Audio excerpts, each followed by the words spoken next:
इंदौर में नगर निगम आयुक्त प्रतिभा पाल ने भरकुआ चौराहे से विजयनगर चौराहे तक संयुक्त स्वच्छता अभियान के तहत एबी रोड का निरीक्षण किया।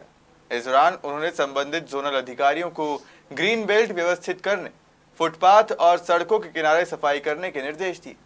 निरीक्षण के दौरान निगमायुक्त ने बारिश के बाद शहर के मुख्य मार्गों पर होने वाली अव्यवस्थाओं का जायजा लिया। साथ ही मौके पर मौजूद अधिकारियों को निराकरण के निर्देश दिए। ये बेसिकली मानसून के बाद की स्वच्छता के लिए ज़रूरी है, क्योंकि पानी जब बरसता है तो कई जगह बहुत ज़्यादा झाड़ियाँ उग गई थी रोड के किनारे। पेड़ों की ट्रिमिंग आवश्यक थी, क्योंकि लाइट रोड तक नहीं पहुंच पाती है और विद्युत की भी कुछ स्ट्रीट लाइट्स भी ख़राब थी, इसीलिए ये संयुक्त अभियान चलाया गया है। इसका उद्देश्य ये है कि जो मुख्य मार्ग हैं, इसके अलावा जो मुख्य रहवासी क्षेत्र हैं, उनमें भी हम लोग ये अभियान चलाएँगे। और उद्देश्य है कि एक साथ टीम ड्राइव में जब काम करती है तो बहुत सारे जो छोटे छोटे पॉइंट्स हैं जो लंबे समय से पड़े हुए रहते हैं या कहीं छूटे हुए रहते हैं, मानसून में कई सारे मेंटेनेंस के काम नहीं हो पाते हैं, तो ये सभी काम हम लोग एक साथ ड्राइव के साथ निपटा लें, क्योंकि मानसून के बाद रोड्स हैं और बाकी सभी चीज़ें ट्रैक पे आती हुई दिखें। मुख्यमंत्री शिवराज सिंह चौहान द्वारा किसानों के लिए लाभ की खेती बनाने के उद्देश्य से एक और नई पहल की गई है। दरअसल इंदौर में जिला प्रशासन जल्द ही पोटैटो वस्टर लगाने जा रहा है, जिससे अब किसान कंपनियों को सीधे आलू बेच सकेंगे, जिससे उन्हें ज्यादा से ज्यादा मुनाफा मिलेगा। कलेक्टर मनीष सिंह ने बताया कि पोटैटो एग्रीकल्चर इंफ्रास्ट्रक्चर फंड में 8 डीपीआर भेजे थे, जिसमें 6 डीपीआर सैंक्शन हो गए हैं। 2 डीपीआर में पोटैटो के फाइनल प्रोसेसिंग के लिए डीआर प्लांटेशन किया जाना है। मुकाती जी बताएं कि आलू जो है उसकी क्या स्थिति है अभी तो और सरकार जो है अब चिप्स बनाने वाली कंपनियों के जरिए सीधे किसानों से आलू खेतों में ही खरीदेगी, तो इससे कितना मुनाफे की उम्मीद है? सर अब ये तो आने वाला वक्त तो बताएगा कि कैसे क्या पोजीशन है, कैसा खरीदेंगे, उसके ऊपर से भाव का डिटेल होगा।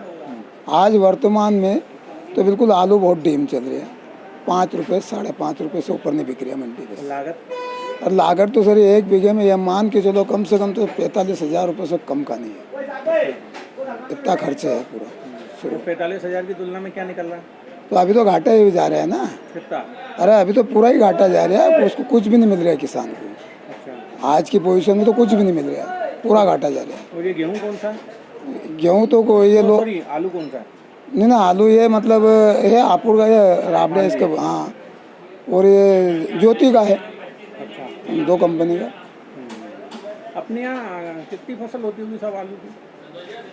अभी ये अपने यहाँ तो सर जो गिने चुने लोग होते हैं, जो कि उधर संख्या सुअरों की ज़्यादा है हाल फिलहाल में किसान, तो गिने चुने लोग बोते हैं। बाकी जिसके पास बाउंड्री है, साधन है, वही, नहीं तो बाकी नहीं बोते हैं ज़्यादा। अब जो दूसरी प्राइवेट कंपनी खरीदेंगे तो उससे फायदे की उम्मीद है? ये तो सर वक्त बताएगा, कैसे क्या करेंगे, खरीदे क्या भाव खरीदेगा, क्या नहीं खरीदेगा, कैसे होगा। ठीक है, आपका नाम? सुरेश चंद मुकाती, कहाँ के हो? कनेरिया। ड्यूरम को हम लोगों ने 1 जुलाई के उत्पाद में रखा है। पोटैटो, इसके लिए हम लोगों ने एग्रीकल्चर इंफ्रास्ट्रक्चर फंड में 8 डीपीआर भेजे थे, 6 डीपीआर सेंक्शन हो गए हैं। 2 डीपीआर में पोटैटो की जो फाइनल प्रोसेसिंग के लिए हम लोग डिहाइड्रेशन प्लांट चाह रहे थे, वो उस योजना में सेंक्शन नहीं हो पा रहा था, तो उसकी जगह कोल्ड स्टोरेज हम लोगों ने सेंक्शन करवाने के लिए भेज दिया है। जो डिहाइड्रेशन के छोटे प्लांट्स हैं, इसमें 4 कोऑपरेटिव सोसाइटीज़ का, जिसको पैक्स भी बोलते हैं, उसका क्लस्टर बनाया है। तो उन 4 कोऑपरेटिव सोसाइटीज़ के क्लस्टर्स के उससे एक प्लांट बनेगा और लगभग 25 से 30 गाँव के बीच में ऐसा प्लांट रहेगा। उसका डेली का जो प्रोसेसिंग कैपेसिटी रहेगी 10 से 15 टन के बीच में रहेगी।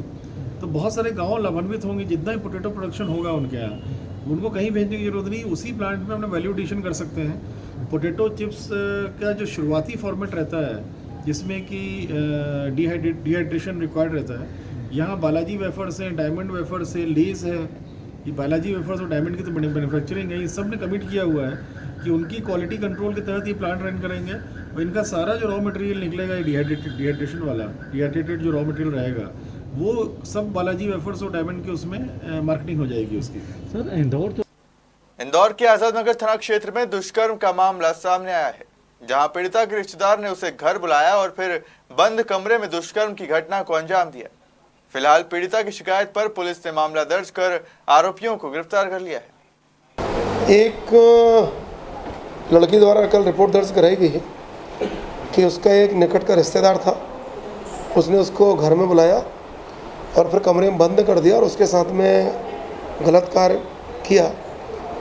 उसकी फिर छोटी बहन आ गई, उसने उसको बताया तो आरोपी उनको देख के भाग गया। चूँकि नज़दीकी रिश्तेदार था, पहले उनकी बातचीत हुई, फिर वो लोग रिपोर्ट करने आए जिसमें मामला 376 का कायम किया गया है। आरोपी को पुलिस अभिरक्षा में ले लिया है। आरोपी अजय पिता कैलाश चौहान भील कॉलोनी का रहने वाला है। आज इसको माननीय न्यायालय प्रस्तुत करेंगे। इंदौर में महिला बाल परियोजना कुपोषण द्वारा जन जागरूकता फैलाने की पहल सितंबर को पोषण माह के रूप में मनाया जा रहा है। सितंबर को पोषण माह के रूप में जन जागरूकता फैलाने के लिए कई आंगनबाड़ी केंद्रों पर प्रोग्राम कर रैलियां निकाली गई। महिला बाल परियोजना अधिकारी मीनाक्षी ने बताया कि कुपोषित बच्चों के वजन को लेकर माता पिता में जागरूकता फैलाने के लिए ये रैली निकाली गई। आंगनवाड़ी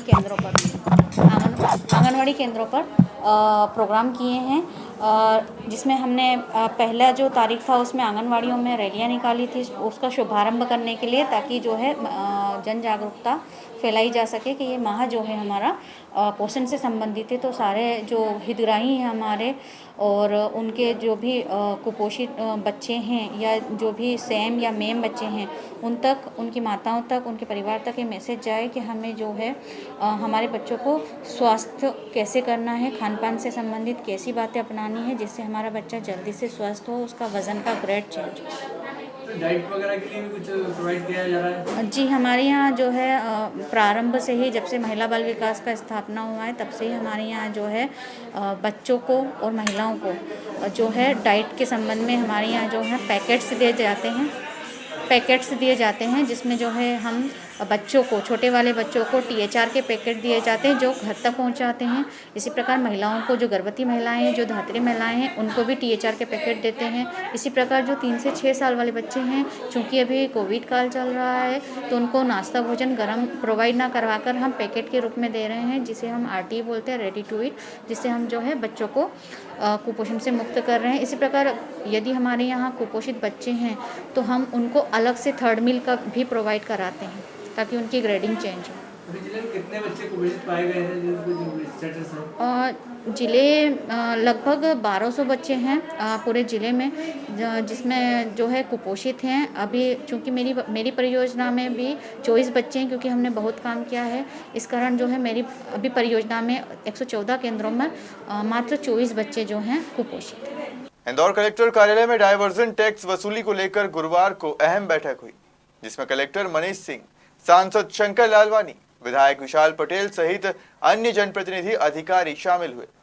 कलेक्टर मनीष सिंह ने बताया कि डाटा तैयार करने के साथ ही अब सख्ती से डायवर्जन शुल्क वसूला जाएगा। डाइवर्जन के लिए रिकॉर्ड अपडेशन बहुत ज़रूरी है। जब यहाँ पर अलग अलग तहसीलें बनी, रिकॉर्ड अलग अलग हुआ, तो उसके बाद से डाइवर्जन का रिकॉर्ड अपडेशन नहीं हुआ है।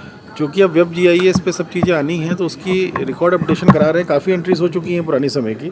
2019 से पहले की रिकॉर्ड एंट्रीज करानी है हम लोगों को। 2019 के बाद से वेब GIS पे चल रहा है तो रियल टाइम पे सब एंट्रीज हो रही हैं। ऐसी भी कई प्रॉपर्टीज़ हैं जिन्होंने एंट्री ही नहीं कराई है और डाइवर्टेड लैंड हो गई है। इन सब पे आज शहर के सारे राजस्व निरीक्षक, तहसीलदार, नायब तहसीलदार, SDM को ब्रीफिंग की गई है और इसमें युद्ध स्तर पे डाटा अपडेट भी किया जाएगा और सख्ती से डाइवर्जन टैक्स की वसूली भी की जाएगी।